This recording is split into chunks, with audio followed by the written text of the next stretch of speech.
Good morning, folks, and welcome to Monday Morning Coffee with Liz. I'm Liz Trochio-Smith, and thank you for joining me on this Monday morning, June the 24th. Today, I want to talk to those college graduates who are out there in the market looking for their first job. Creating a standout resume isn't always about what you put in it. Equally important is what you leave out. So let me give you a few tips. First, don't include irrelevant experience. Focus on what's pertinent. If you're applying for a marketing role, skip the unrelated jobs and highlight relevant experiences. Next, don't over-customize.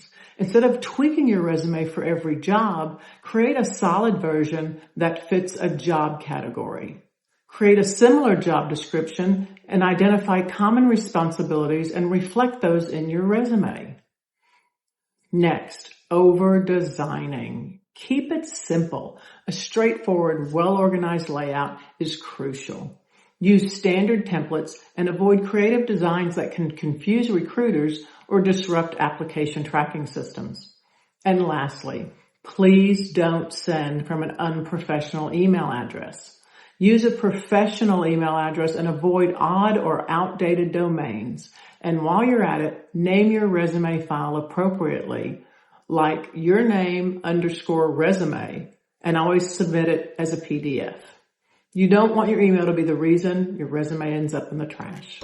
Thank you for joining me this morning on Monday Morning Coffee with Liz, and make it a great day.